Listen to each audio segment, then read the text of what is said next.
Hello everyone. आज की video में हम बात करेंगे Tata institute of fundamental research के बारे में। तो साइंस एंड टेक्नोलॉजी की सीरीज में हमने देश के प्रमुख रिसर्च और एजुकेशन इंस्टीट्यूट की बात की है। इसके पहले भी हमने बहुत सारे पढ़े हैं जो एमपीपीएससी मेंस के सिलेबस में न्यू ऐड हुए हैं, उनको हम सीक्वेंस से पढ़े हैं। तो इंट्रोडक्शन से आप इस प्लेलिस्ट को डिस्क्रिप्शन में देख सकते हो। आज हम बात करने वाले हैं Tata institute of fundamental research के बारे में, ठीक है ना।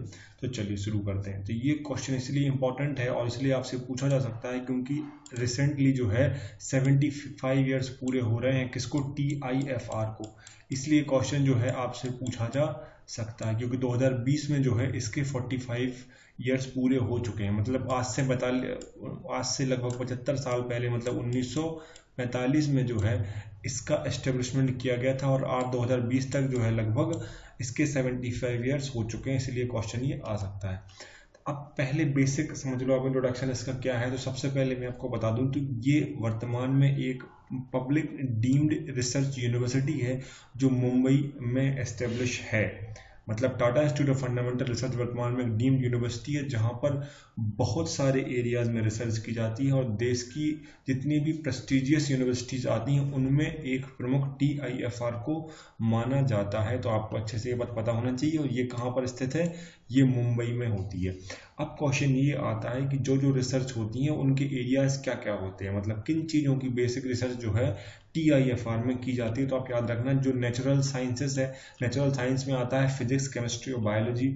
मैथमेटिक्स है, जो कोर बायोलॉजिकल साइंस है जैसे कि कोविड-19, वायरल, बैक्टीरियल या DNA RNA जेनेटिक मटेरियल, इन सब चीज़ों की जो इन डेप्थ और कोर रिसर्च होती है वो भी वहाँ पर होती है। और अगला टॉपिक है वो है थ्योरेटिकल कंप्यूटर साइंसेस।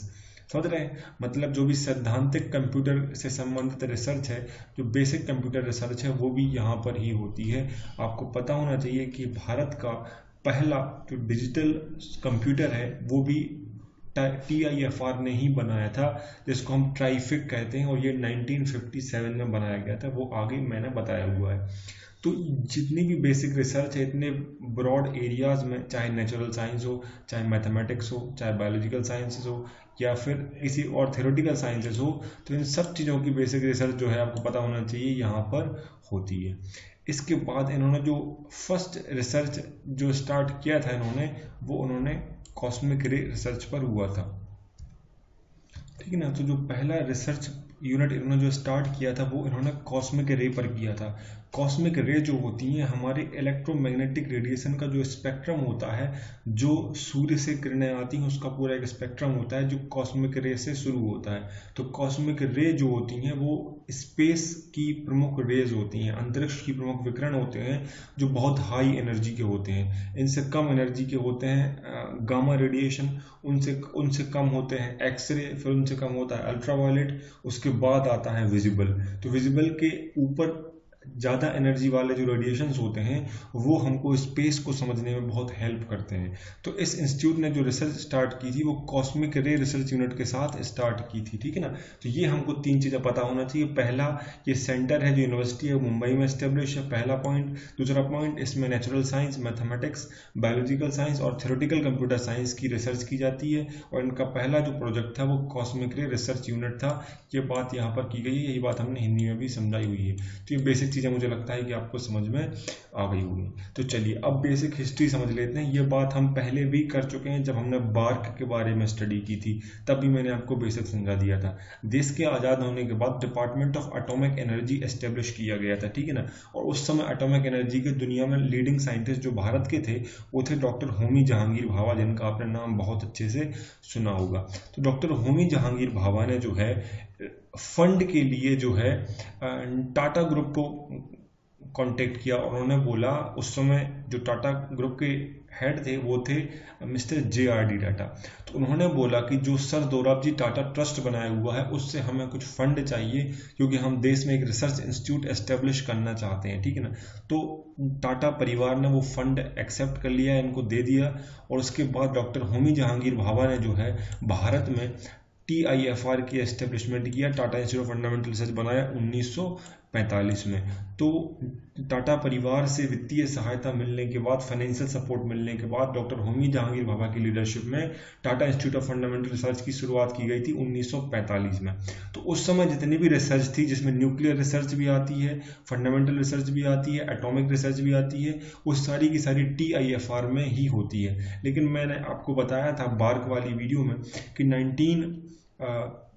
1967 में जब बार्क आ गया था पिक्चर में, चूंकि बार्क तो पहले ही बन चुका था, इसको हम पहले AEET कहते थे, ठीक ना। और 1966 में डॉक्टर होमी जहांगीर भाभा की मृत्यु के बाद AET का नाम बदल के क्या कर दिया गया था, भाभा एटॉमिक रिसर्च सेंटर कर दिया गया था। तो उसके बाद से जितनी भी न्यूक्लियर और एटॉमिक रिसर्च थी वो TIFR से अलग करके बार्क में ट्रांसफर कर दी गई थी। तो एटॉमिक और न्यूक्लियर रिसर्च को छोड़ के बाकी की सारी फंडामेंटल रिसर्च आज तक कहाँ पे होती है, TIFR में होती है। और जितनी भी एटॉमिक रिसर्च होनी होती है और न्यूक्लियर रिसर्च होती है वो बाद में डिपार्टमेंट ऑफ जो है आपका एटॉमिक एनर्जी है उसके अंतर्गत अभी बार्क के अंतर्गत की जाती है, ठीक है ना। तो बार्क 1967 पिक्चर में आया था, उसके पहले AET के नाम से इसको जाना जाता था, ठीक है ना। तो ये बेसिक हिस्ट्री आपको पता होनी चाहिए। इसके बाद देखो, इसके एक तो मेन कैंपस मैंने आपको बता दिया कि मुंबई में है, जिसको हम TIFR कहते हैं। इसके 2 कैंपस हैं, तो पहला कैंपस तो मुंबई में है, दूसरा कैंपस है इनका हैदराबाद में, ठीक है ना। इसके अलावा देश में कुछ और इनके ही डिपार्टमेंटल इंस्टीट्यूट हैं जिनकी डिवीजन के आधार पर, मतलब सब्जेक्ट के आधार पर वहाँ पर वो कोर रिसर्च करते हैं। जैसे कि CAM बेंगलोर है, तो इसको कहते हैं सेंटर फॉर एडवांस मैथमेटिक्स, ये बेंगलोर में है। ये भी TIFR के अंतर्गत ही आता है, इन्हीं का एक सेंटर माना जाता है। क्योंकि TIFR में मैंने आपको बताया कि यहाँ पर बेसिक फंडामेंटल रिसर्च होती है, मैथमेटिक्स की भी यहाँ पर होती है। तो वो कहाँ पर होगी, वो centre for advance mathematics Bengaluru में की जाती है। इसके अलावा इनके दूसरे सेंटर में आता है HBCSE, जिसको हम कहते हैं Homi Jahangir Bhabha centre for science education. तो आपने सुना हो कि देश में जो जूनियर ओलंपियाड के एग्जाम्स होते थे, जो 16 साल तक के बच्चों के लिए जो साइंस में बहुत अच्छा एक्यूमेन रखते हैं, उनको सिलेक्ट करने के लिए इसके द्वारा कराए जाते थे। इसके अलावा Indian centre for technological studies है, ये आप थोड़ा देख लेना इसका फुल फॉर्म क्या है। ये ICTS है, ये बेंगलोर में है। इसके अलावा NCRA है, national centre for radio astrophysics है, जो पुणे में है। उसके अलावा national centre for biological sciences Bengaluru में है। ये इनके कुछ और सेंटर हैं जो देश में इसी रिसर्च के लिए काम करते हैं और ये TIFR के अंतर्गत ही आते हैं, ठीक है। तो कोर रिसर्च एरिया क्या क्या है ये मैंने आपको बता दिया। इनको हम ब्रॉडली 4 कैटेगरीज में डिवाइड कर देंगे, क्योंकि इसी तरीके से TIFR ने इसको डिवाइड किया हुआ है। तो पहला है इनका स्कूल ऑफ मैथमेटिक्स, जिसको हम कहते हैं गणित के क्षेत्र में, मैंने बता दिया। दूसरा है स्कूल ऑफ नेचुरल साइंसेस। तीसरा है school of technology and computer sciences. और चौथा है department of biological sciences. In 4 core department के अंतर्गत TIFR की रिसर्च की जाती है। तो इन सब के बारे में हमको पता होना चाहिए। अगर सपोज आपसे 100 वर्ड में क्वेश्चन पूछा जाए तो वहाँ पर आपको ये ब्रॉड कैटेगरीज लिखने पड़ेंगे इंट्रोडक्शन के बाद। इसके बाद हम आते हैं अचीवमेंट पर, मतलब क्या क्या उपलब्धियाँ TIFR की आज तक रही हैं जिसके लिए पूरे देश में इनको जाना जाता है। तो पहला मैंने आपको बता दी कि 1957 में इंडिया का पहला जो डिजिटल कंप्यूटर बना था, जिसको हम टिफ्रैक कहते हैं, ये TIFR ने ही बनाया था। ये सबसे बड़ी उपलब्धि रही है कि पहला जो डिजिटल कंप्यूटर देश का है वो TIFR ने बनाया था 1957 में। ये बात अचीवमेंट में सबसे अच्छे से याद रखना। इसके बाद जो दूसरी चीज़ है जो हमको याद रखनी है वो है कि TIFR जो है आज देश में ग्रेविटी वेव डिटेक्टर बनाने के लिए रिसर्च कर रहा है। क्योंकि आपने नाम सुना होगा LIGO के बारे में, आपने नाम सुना होगा LIGO के बारे में, जो अमेरिका में है। और ये जो है ग्रेविटेशनल वेव डिटेक्शन के लिए दुनिया भर में जाना जाता है। जो गुरुत्वाकर्षण तरंगें होती हैं उनकी रिसर्च के लिए जो माना जाता है कि पैदा होती हैं ब्लैक होल से।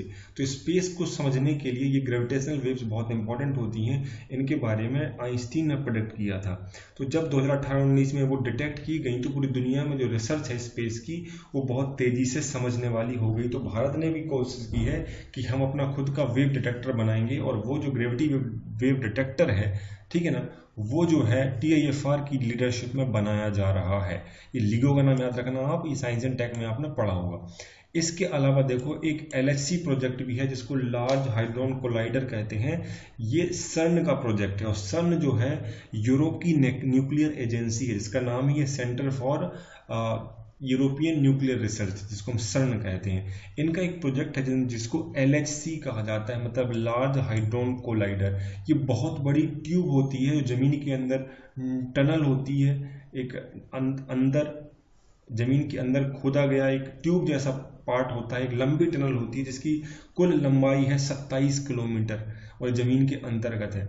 और वहां पर जो है इसके अंतर्गत इलेक्ट्रॉन, प्रोटॉन, न्यूट्रॉन्स को जो है लाइट की स्पीड से मूव कराया जाता है। एक ट्यूब, पतला वायर जैसा आप समझ लो, उसके अंतर्गत इलेक्ट्रॉन, प्रोटॉन, न्यूट्रॉन जो होते हैं वो लाइट की स्पीड से मूव करते हैं, भागते हैं, और बाद में वो टकराते हैं आपस में। तो इलेक्ट्रॉन, प्रोटॉन, न्यूट्रॉन जब इतनी स्पीड से टकराते हैं तो उनसे सब एटॉमिक पार्टिकल्स बनते हैं, ठीक ना। और वो सब एटॉमिक पार्टिकल जो रिसर्च है वो हमको स्पेस को समझने में और बिग बैंग को समझने में हेल्प करती है। इसलिए LHC दुनिया का बहुत बड़ा प्रोजेक्ट है और सभी देश इसमें कंट्रीब्यूट कर रहे हैं। भारत का भी TIFR जो है इसमें रिसर्च पार्टनर है और उसमें कंट्रीब्यूट कर रहा है। तो LHC प्रोजेक्ट आप याद रखना दुनिया का बहुत बड़ा प्रोजेक्ट है, ये भी इनकी पार्टनरशिप में आता है। और ये लेटेस्ट रिसर्च है जो अभी सितंबर 2020 में पब्लिश की थी इन्होंने, कि यहाँ के एक रिसर्च स्टूडेंट ने जो है कोविड की एक डिटेक्शन की मेथड डेवलप की है, जिसके अंतर्गत 30 मिनट में जो है मालूम कर लिया जाता है कोई व्यक्ति कोविड पॉजिटिव है या नहीं है।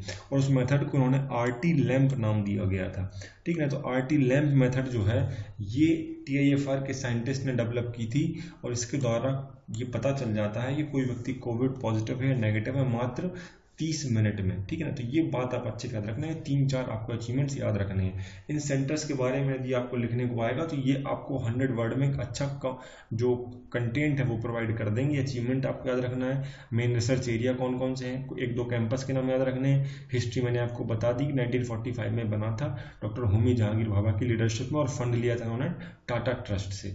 उसके बाद मैंने आपको बेसिक चीज़ें बता दी कि सेंटर मुंबई में है, कोर रिसर्च एरिया क्या है, और पहली जो इनकी यूनिट थी उसका नाम दिया गया था क्या, कॉस्मिक रे रिसर्च यूनिट इनकी पहली प्रोजेक्ट थी। मुझे लगता है कि आपके लिए वीडियो हेल्पफुल रहा होगा। अगर आपको लगा है तो कमेंट करके आपका फीडबैक जरूर देना।